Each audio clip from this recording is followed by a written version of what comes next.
I'm Chrissy Farr from CNBC. I cover health and technology. So Othman's company, Color Genomics, is right in my wheelhouse.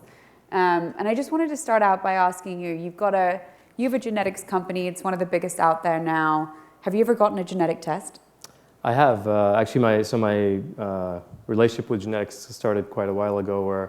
So my background is all in software and tech before my work on color, but I had a lot of family history of cancer, actually, and so my grandmother had passed away from breast cancer, and my mother survived 2 of them, and about a little bit over 10 years ago, she discovered that she has a mutation in one of these genes called the BRCA2 gene, which dramatically increases women's risk of breast cancer, and because of that, as her son, I had a 50% chance of being a carrier, so I went and got tested at Stanford, actually.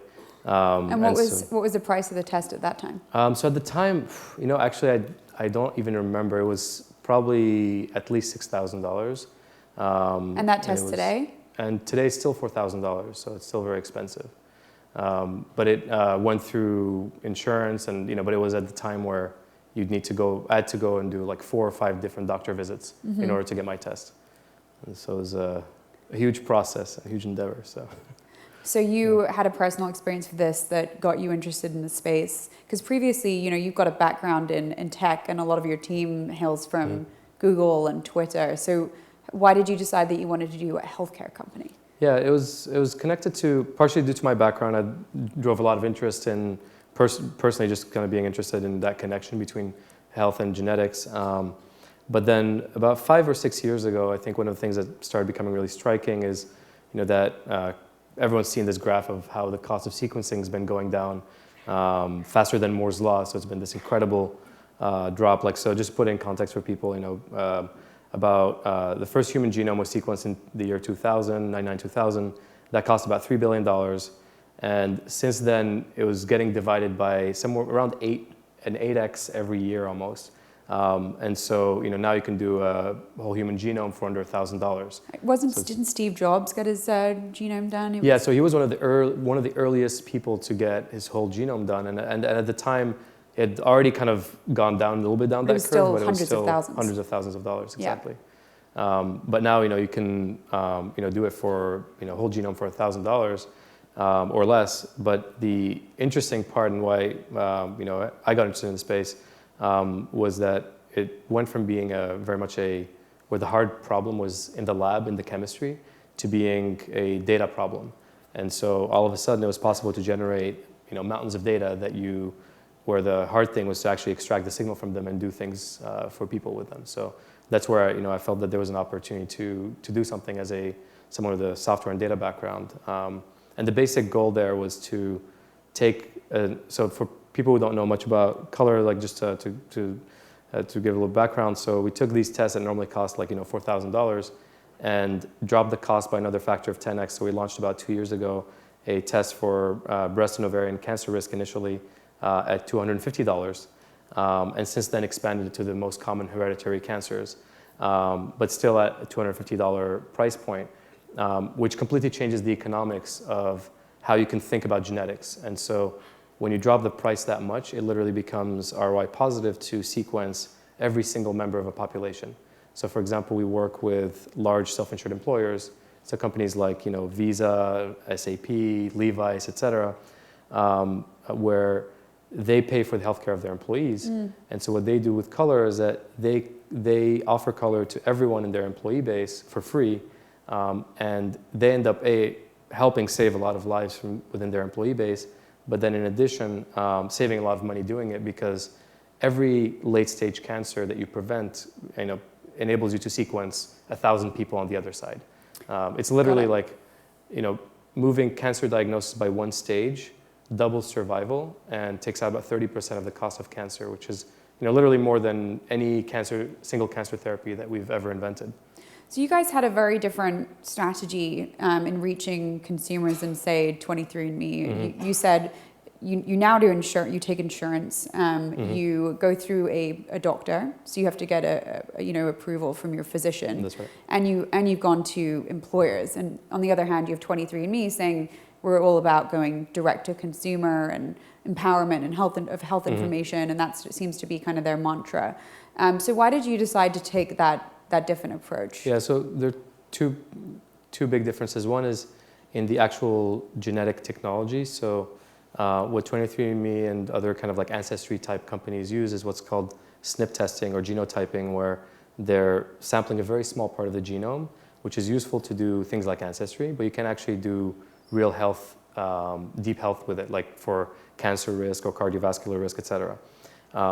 And so our approach was to initially use a technology that used to be more expensive that we've made now affordable, but to really go after impacting people's health directly, as opposed to infotainment that can later be used to discover drugs, et cetera. Just a very different strategy where for us it's not about generating data to discover drugs, but rather to use genomics to help people detect or prevent cancers, detect or prevent heart attacks, et cetera. So you guys don't have any plans to do drug discovery down the line?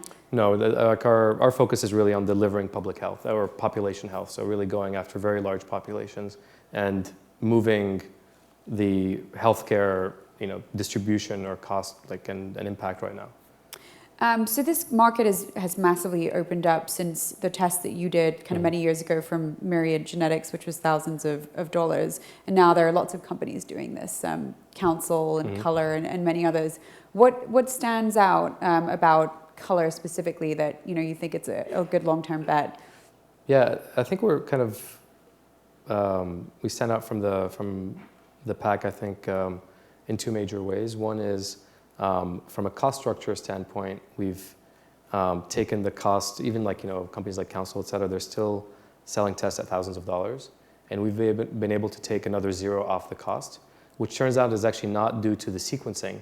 It's everything else, because it's actually now, a lot of the cost in doing genetics is in interpreting the information, is in delivering genetic counseling, which we do, et cetera. And so we've gone through and automated all of that in a big way. So we really use software to automate a lot of these things that are now expensive in comparison. And then the other kind of, I think, big difference is that we're very vertically integrated, where, for example, we include genetic counseling with the tests around building a prevention service. So it's not about, my thinking about the industry is, I don't think normal people want to be buying genetic tests. I don't think actually, there's novelty around, seeing your ancestry and things like that. But I think an average person doesn't really care about, do they have mutation BRCA1? What they care about is for them not to die of cancer, and for their family members not to die of cancer. And that's why you decided to go through the physician? Exactly, and that's why we have the integration with the physicians, et cetera, that really is around, it's around building a service that is powered by genetics. In some ways it's similar, Google runs the biggest data centers in the world, but you don't think of it as a data center company. And I think for us, genetics is similar, where it's genetics is a core building block, but it's not the product. I think the product definition can be and should be much broader. I'm just wondering who in the room has ever gotten a genetic test? Put your hand up if you have. And who hasn't gotten one but wants to? Wow, looks like that's almost the entire room. Yeah. That's a big change from even 5 years ago. So speaking of kind of this shift, I think the sort of elephant in the room for you guys is the FDA, and everybody knows this famous story around 23andMe kind of getting slapped with this citation back in 2013 when they were trying to do a lot of the same health testing that you guys do now, and I think 23andMe has expressed that they kind of want to return to that, but go through a longer FDA process. So how has the FDA relationship been for you? And you guys are in a little bit of a regulatory gray zone right now as a category called an LDT. What happens if the FDA starts to regulate that too? Yeah, so LDT, stands for lab developed test, and that covers basically, it's under the purview of CMS, and it covers Quest, LabCorp. Anytime you go and get something taken out of your body and interpreted by a doctor and processed in a lab, that generally goes through the LDT pathway. And that was Theranos too, right? And Theranos, yeah, and there are good ones and bad ones, et cetera. It's like a full spectrum of companies that, provide services that, process samples. And one of the, and LDTs have been the way in which doctors, but one of the requirements for LDTs is that it's, involves a physician. It's part of the medical medical process. What the other pathway that you can take is direct to consumer. That's what 23andMe is doing without any physician purview. That's okay and easy to do if you're doing things where there's no real medical implication, right? So if you tell someone, you're maybe lactose intolerant, even if they get that wrong, you're not going to die of, drinking milk even, or not, et cetera. Whereas the LDT is kind of much more where you need medical supervision. And so what we've done is we've essentially taken the combination of existing lab models, but also combined it with telemedicine effectively to take the parts where, for example, when I got tested, I literally needed to go to the doctor 5 times. And because I first had to go to see a genetic counselor, then I had to come back to see if I qualified by insurance, then I had to come back to get my blood drawn, and then I had to come back for my results. So it's kind of this insane amount of overhead. And what we've done is we've taken all that and made it digital, but there's still a doctor involved, there's still genetic counseling, et cetera.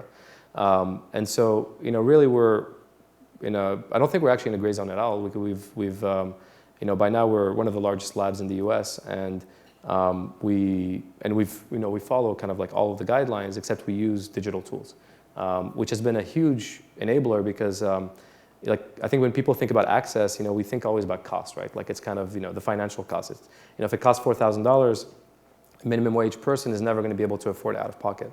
But the other part of the cost is also the inconvenience cost, which is also very prohibitive for low income and minority populations, et cetera. So, for example, one of the companies we work with is GE Appliances, where you have, it's like big factories in places like, rural Kentucky, fully unionized workforce, hourly labor. And these are people that would never be able to take, 5 3-hour blocks to drive to the hospital and back, et cetera, right? And so being able to take these things and put them online is a huge enabler in terms of access and really opening up, democratizing, really kind of precision care and precision prevention for large populations. And so, and as far as, from everything we've seen, the FDA has been actually quite supportive of this model. As long as companies are, really, doing the full validations, being transparent with their data, collaborating with the kind of top key opinion leaders, et cetera. And so it's, I think there's a quality component, and then there's a kind of ensuring that there's the right medical supervision, which we've, been very, focused on, doing a good job at. And, for us in the company, even based on my experience, like it's a very personal thing too. It's like, we're giving this information to families like ours, and, we take that responsibility very seriously. And so we want to make sure we're doing, as good of a job as anyone else. So it sounds like, from what you said, that one of the reasons you've been able to bring costs down is this sort of the technology that's allowed a little bit more efficiency and automation, but you still have a strong services component to what you do because there is a doctor in the process always, and you're delivering sensitive information to people, which, kind of makes me think about the sort of trend that I've seen in venture in health tech of, it was all about automation. Like we're going to bring, big data and algorithms to healthcare. And now it's all about tech-enabled services. So what happened? Is it that like the investor community kind of saw and realized that you still need humans in healthcare, and that's just kind of a fundamental truth? Yeah, I think the kind of notion that you're going to go and sprinkle a bit of AI and machine learning. Being someone with that background, that'd be very exciting. It'd make my life much easier, right? But I think that notion tends to really backfire because, you also forego the opportunity to benefit from all the learnings that have happened over hundreds and thousands of years of medical practice. But what we found to be actually very effective is to really look at almost really heavily machine assisting humans and helping humans to be much more efficient. So for example, our genetic counselors, so literally, and this is a real industry stat, we have a paper published about this where in clinic, a genetic counselor would on average spend about 7 hours per person that they're treating, between all the insurance stuff, between pre-counseling, post-counseling, all that stuff. With us, it takes about 37 minutes per person that is using genetic counseling. And that's all through building tools that make genetic counselors way more efficient. So, I think that 37 minutes is incredibly valuable. It's almost like the, Apple with the Genius bars. There's a part of the Apple world that's very high touch, but it's, it doesn't need to be, it's not something that's required for every single person who uses the product. But in addition, you can make it much more efficient if you try to be thoughtful about building software around it. So I want to ask you quickly about the health tech space before we move on to our underrated, overrateds. But we've had definitely some high-profile companies kind of emerge as doing all kinds of unlawful practices, not caring about compliance. There have been some, there have been Theranos and Outcome and Zenefit. It seems like one after the other. Is there something about health tech that seems to attract this sort of behavior? I think so. This is my fourth startup, and I've been around Silicon Valley for, I guess, over 20 years now. And I think it's actually more of an entrepreneurship moral hazard that I think at every cycle you see it happen with some of the hot sectors. So I think it's much more hot sector. Yeah, I think because as an entrepreneur, fundamentally you have to sell your company, you have to sell your business and convince people to join you, investors to invest, customers to come, etc. And I think it's really hard to toe the line between like one day you go to sleep selling and the next morning you wake up lying. And as an entrepreneur, I feel like you have to be the one who calls BS on yourself. If you don't, it takes a while for other people to, and by then you're so deep in the hole that you get in trouble. And so I think that's more that effect. I think it's like, when I think in a lot of these companies, they've been like super hyped companies where it's like, fake it till you make it. And I think once you're too far down that hole, it's really hard to dig out of it. And so I think it's much more, the environment and and I think we as a community need to ensure that we keep ourselves honest and that we reward, integrity, et cetera. I think it's much more of a kind of a startup pressure thing as opposed to industry specific. A pressure to grow. Yeah, exactly. And so. All right, so I'm gonna read you off a list of companies and themes, and I'd love you to tell me in a word whether they're underrated or overrated. Oh. So we got Bitcoin. Do I have to disclose if I'm friends with? No. Sure, why not? Bitcoin. I change my opinion every couple of hours. I'm grateful. I think it's underrated because I own a bunch of Bitcoin, and I think it's underrated when I try to think logically about it. I think it's a long conversation, but I think it's much more likely to be for there to be. I think it's overrated. That'd be my kind of. You just changed your mind in like a minute. I'm very optimistic about. I love the kind of concept and the kind of. I think that the technology is going to be really impactful. But I'm worried about, I think right now there's a lot of, when a random person that doesn't do anything in tech, et cetera, tells me that they're investing in Bitcoin, that reminds me of people investing in pets.com or whatever. So I don't know, that from a pattern recognition standpoint, that worries me a lot. I get it. All right, blockchain. Blockchain, I think, is underrated.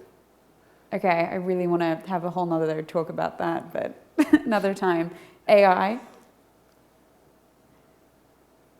I think it's kind of both in the sense that, I think it's going to have, it's almost like, I'll give you an analogy where I feel like, a few years ago, there's a big hype around geo. So my prior company, my prior startup, we built geo infrastructure that was actually used in most of the check-in apps. We had thousands of developers on it, so it was super hyped at the time. And at the time, geo was overhyped, I think. But it turned out that geo was also underhyped because 3 years later, you had Uber, which fundamentally is a geo-based application, right? When you think about Uber, Lyft, et cetera, these are the maturation of geo technology in some sense. And so I think the early geo startups, I think we were all overhyped, but I think the geo space was underhyped in terms of the true impact of the technology over time. Okay, so maybe when it's used not just by startups trying to raise money. Yes. Facebook, overhyped, underhyped? My wife works at Facebook. Conflict of interest? I think Facebook is going to be a fundamental company for like, similar so you go to, under? I think it's in the Google, Amazon, like, Okay, so I think so it's my underhyped. next one, under, okay, so my next one's Google. Google's still underhyped, I think. I think Google is still an amazing company. Like the fact that they're still producing amazing stuff. But you're like, biased, you work there, right? I'm very biased, yes. But it's, the fact that even, for example, I'm focused on genomics now, and that they're launching amazing genomics technology, and so I think Google is still underhyped. Autonomous cars. I'm realizing I'm completely an optimist. I think autonomous cars are also underhyped because it's going to... Uber? Uber, I think, is overhyped. Overhyped in the sense that just like, I think I don't know, like... You're just sick of reading about it? What was that? You're sick of reading about it? Yeah, I mean, I was just thinking about how much I spend with Uber, so I'm like, maybe they're not overhyped, but... CRISPR? I think CRISPR is like Geo. I think it's overhyped in the sense that people are getting excited about like the very specifics now, but I think 10 years from now, there'll be some applications that none of us are thinking about now that might be amazing. Like we're actually already using CRISPR at Color, for example, around generating test mutations to so that we can see if some random person has a mutation that would be hard to detect. For example, we can simulate it and generate a test sample that we can't find normally, but we can theoretically assume can exist in humanity. So there are applications like that I think are really cool, but that is cool. I think there might be way more interesting ones that no one's thought of yet. That I have no idea about right now. All right, last one, 23andMe. That's not fair. I think the CEO's mom is actually exactly. Listening, I'll skip. All right. Well, thank you so much. This was a thank blast. you for having me.